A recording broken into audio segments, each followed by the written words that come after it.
也就是说，一旦实现不了这个不轨制动的话呢，将使我们的探测器变成一个绕太阳飞行的这样一个探测器。这是决定成败的时刻，只有一次机会。在与地球失联的情况下，探测器要自己决定何时启动发动机制动减速，然后探测器还要自己决定何时关机。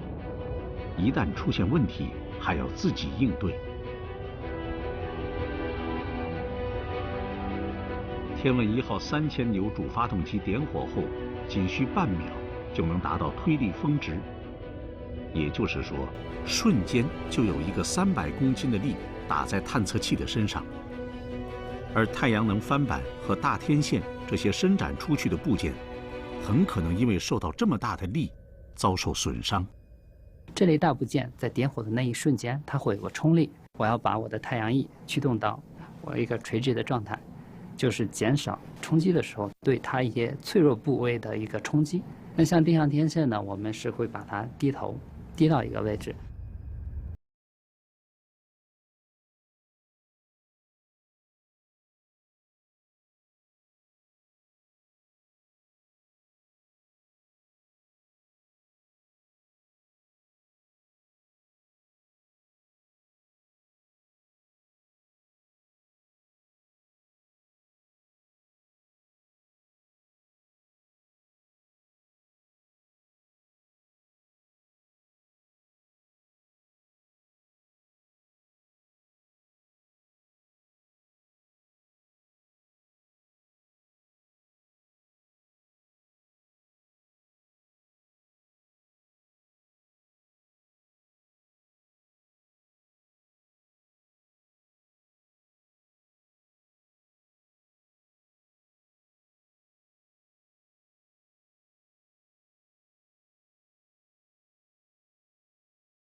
轨道调整。此刻，天问1号运行在环绕火星一圈需要10天的大椭圆轨道上，轨道平面与火星围绕太阳公转的轨道面一致。而对火星进行全球探测，则需要探测器以跨越火星南北2极的极轨飞行。所以，当它飞到距离火星18万公里的时候，要拐一个大弯。18万是指远火点，在远火点进行一个调向，然后轨道的倾角会变到86.7度。因为咱们那个远火机动那次的目标是要调轨道面，要把轨道面给拧过来。从这个燃料角度来考虑，跟那个控制难易度来考虑的话，咱们在远火点处调，那速度最小的时候要调整它是最容易的一个时机。2月15日，天问1号在远火点成功转弯。又过了几天，2月24日，天问1号再次调整轨道，进入围绕火星48小时一圈的椭圆停泊轨道。进火点位于火星轨道内侧，距离火面265公里。在这条轨道上，他要工作将近3个月。近60年来，人类通过一次次的探测任务，逐渐加深了对火星的了解。火星比月球大一些，但是比地球小很多。它的直径是地球的1半，体积是地球的1/6。火星引力是地球上的38%。火星有稀薄的大气，成分以二氧化碳为主，密度仅仅是地球大气的1%。在外貌上，火星也与地球大相径庭。地球表面覆盖着大片海洋，是生机盎然的蓝色星球。火星上，则是干旱荒芜的沙漠戈壁。富含氧化铁的土壤，让火星成为一颗红色星球。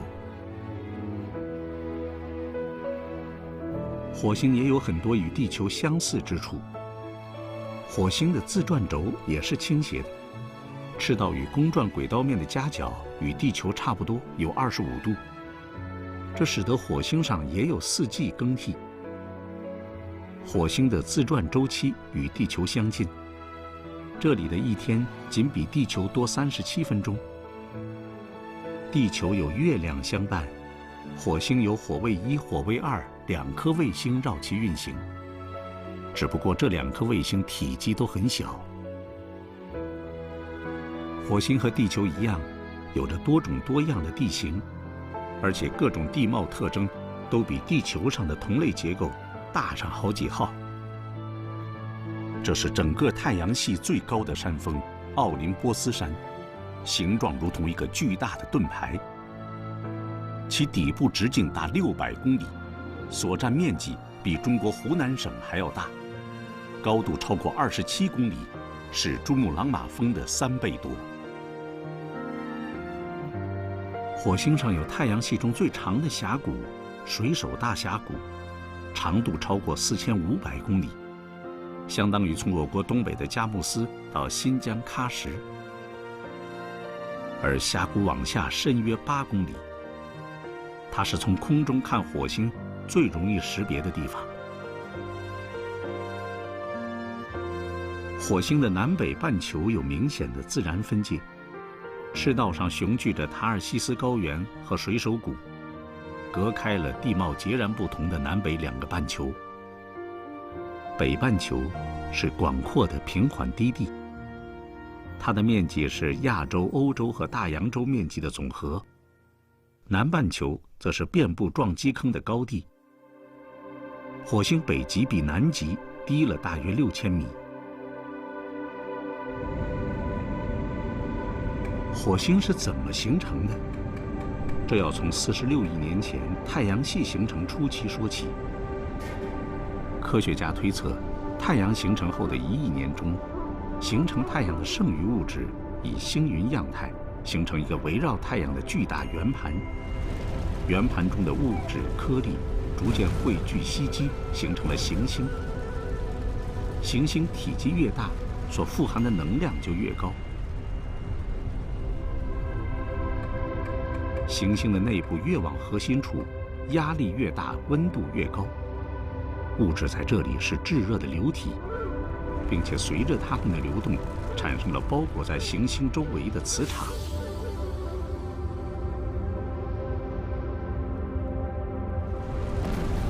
如果把这种运动的流体比喻为一颗星球的血液，那么血液最后一次流动的时间，就代表星球地质寿命结束的时间。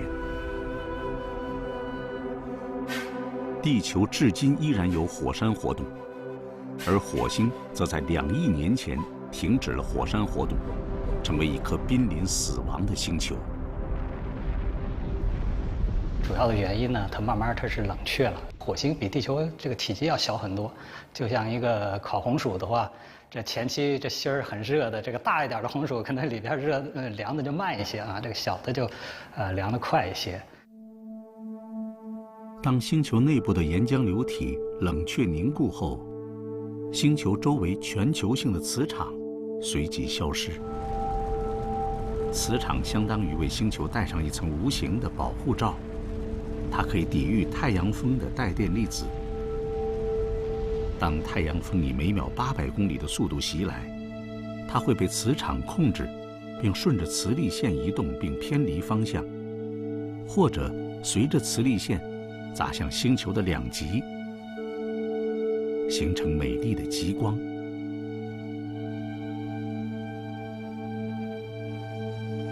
科学家推测，火星曾经也和地球一样，有大片的海洋和浓厚的大气。火星表面干涸的水系、湖泊和海洋盆地告诉我们，火星存在过液态水，可能也曾是一颗蓝色的星球。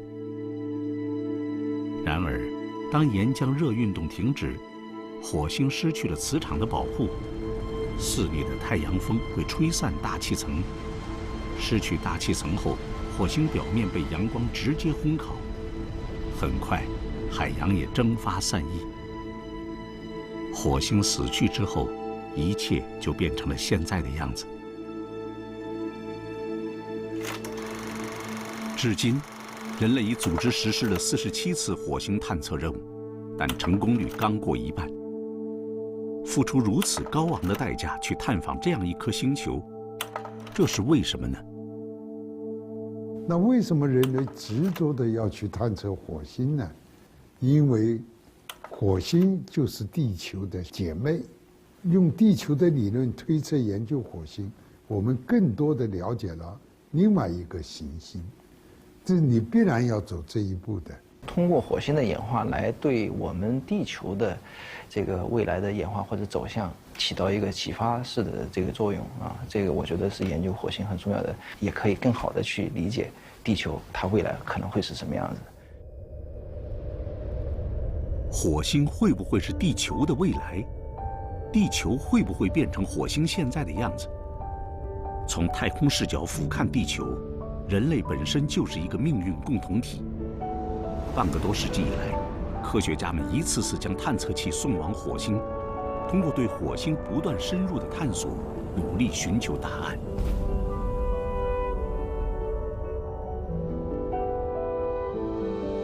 如今，中华民族完成了从站起来、富起来到强起来的历史转变，在世界舞台上具有重要地位。中国的科学研究也已经承担起人类社会对于浩瀚太空的探索责任。与此前各国历次火星探测不同的是，中国首次火星探测是一次完成绕轴巡3个步骤，这是全球首次实现将这3大步骤集合在一次完成，难度可想而知。既然要着陆火星，就要先选一块地方。对于火星来说，中国的探测器还从来没有来过。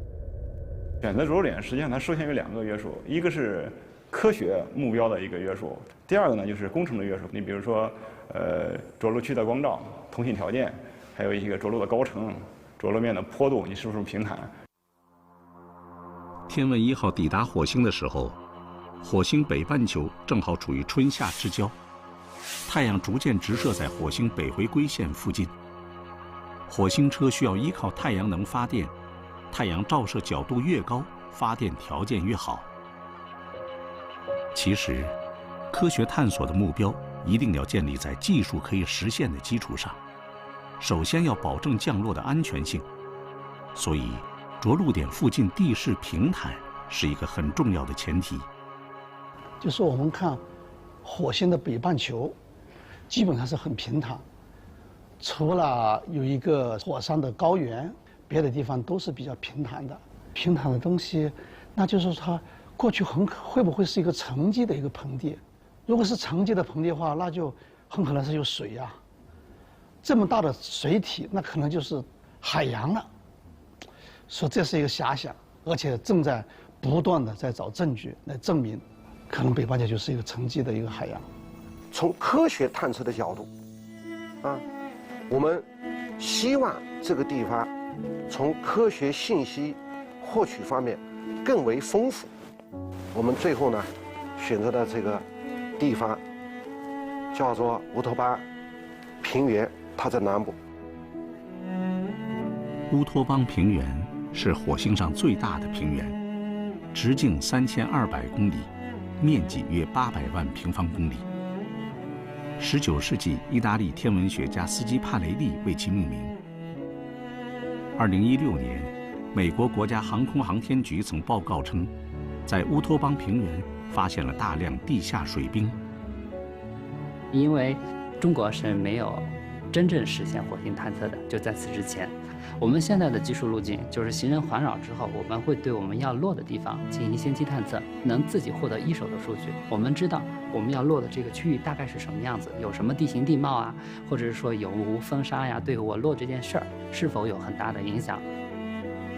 在天问1号进入环绕火星的停泊轨道之后，每隔2天时间会飞到近火点，从北向南飞过预选着陆区上空。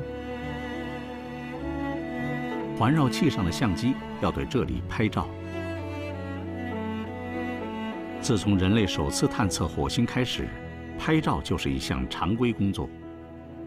每次火星探测器都会拍摄大量火星照片，而地球上的火星迷们总喜欢在照片上寻找与地球能够联系在一起的奇特事物。这一切都始于1976年维京1号探测器拍摄的一张照片。人们惊讶地发现，照片上火星表面出现了一张人脸，这就是著名的火星脸。这张脸看上去有眼睛、鼻子和嘴巴。火星上出现了人脸，一时间这一消息引发了无数猜想。有些人认为这张脸便是火星智能生命存在的确凿证据。业余天文爱好者纷纷猜测，它是火星人在遥远的过去建造的。尽管科学家指出，火星脸纯属地形和光影巧合的产物，但还是有很多人坚信，这是火星古代文明留下的作品，并且乐此不疲地在接下来几十年里，从火星探测器传回地球的照片中寻找新的证据，比如火星笑脸、火星蜥蜴，还有火星女郎。当人们在陌生世界中见到那些仿佛是我们生活中熟悉的事物时，总是乐于脑补出更加丰富多彩的信息。这似乎从另一个侧面反映出人类对于到火星上旅行甚至去生活的向往。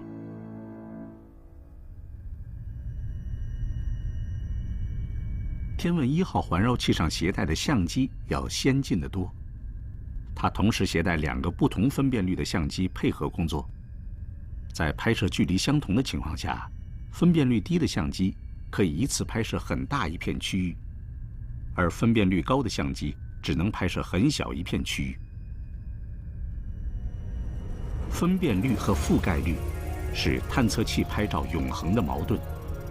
天问1号携带的中分辨率相机负责快速获得大视野内的整体情况，高分辨率相机专注于拍摄某一小块想要重点观测区域的细节。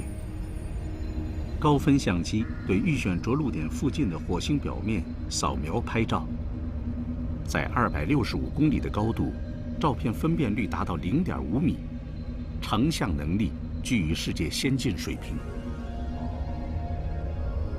火星表面高分辨率照片可是一种稀缺资源。此前，美国和欧空局的探测器虽然都拍摄过火星的高分辨率照片，但仅限于一小部分有探测需求的区域，对天问1号预选着陆区附近几乎没有覆盖。2021年2月28日，国家天文台深空探测地面应用系统运行控制中心里，大家焦急地等待天问1号传回来第一幅着陆区的高分辨率照片。下午2点，照片被投射到大屏幕上，火星表面的撞击坑清晰可见，还可以看出大量地形地貌细节，有很多白色的波纹，仿佛水面的涟漪。高分照片幅宽9公里。在接下来的2个多月时间里，他要把着陆区一轨一轨拍下来。地面专家再把它们拼接起来，就会形成预选着陆区的高精地图。光有地图还不够，我们还需要知道此地的天气如何。在这几个月时间里面，其实要不断的对着陆点所谓的大气这种情况啊，或者叫火星的地貌的情况进行观察。如果要是已经感知到了，就这时候处于一种全球的沙尘这种天气的话，那我觉得就得推迟。气象观察的任务由中分辨率相机完成，在它的视野里，火星表面范围要大很多，一张照片可以拍到400公里宽的区域。生活中，我们都有这样的常识：照片越清晰，尺寸越大，它所包含的数据量就越大。高分相机一次拍摄的数据量就有上百个 G。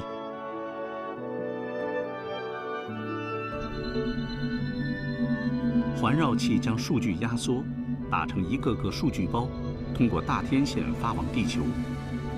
然而，天线的发射功率有限，信号穿越上亿公里来到地球会变得极其微弱。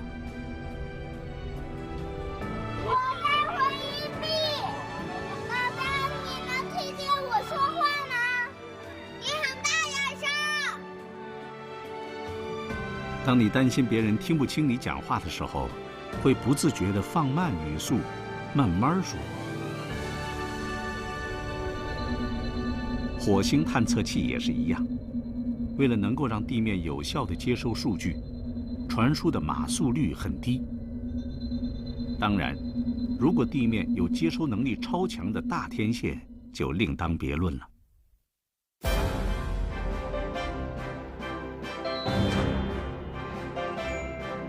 2018年10月，在天津武清的一块空地上，打桩机开始工作。105根直径1米的桩要打到地下65米深处。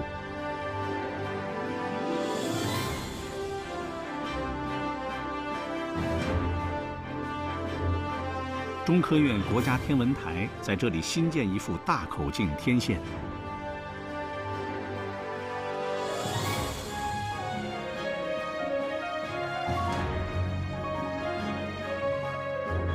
天线的基座上铺设了一圈钢轨，钢轨之上是轮轨式座架。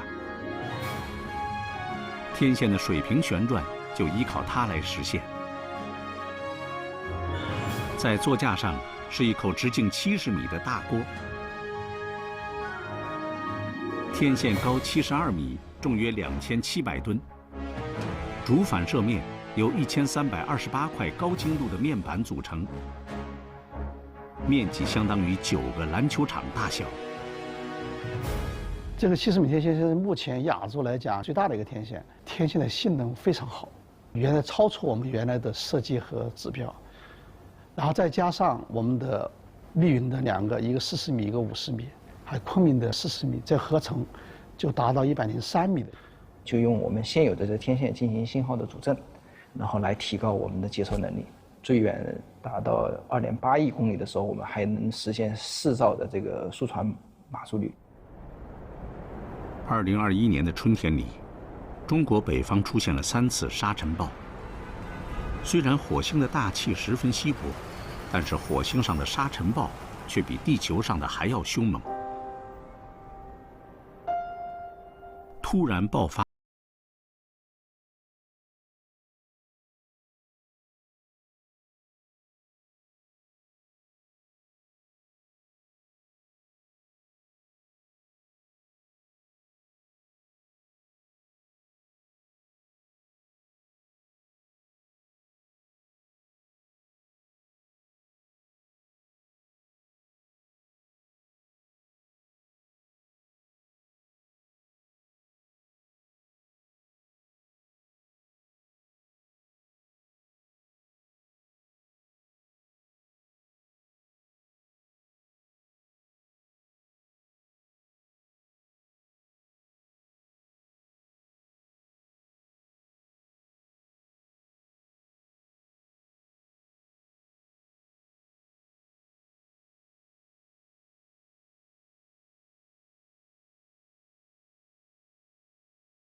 环绕器与进入舱分离，进入舱飞入火星大气，并开启一段危险的旅程。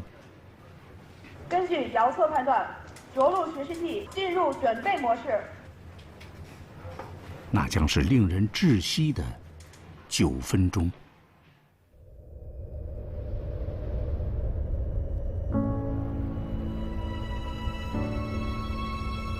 每一个星球，它的演化历史不一样，或者它停留的阶段不一样，它就应该说代表了一个星球的一个化石时代，相当于它的某一个时代的凝固，就像音符一样。所以实际上探测不同的星球、不同的样本，能够更全面、更深入地研究一个太阳系的一个行星的演化的各种不同阶段和不同的历史，把这些所有的片段能够把它组合起来，就相当于一首完整的一个音乐，一首曲子。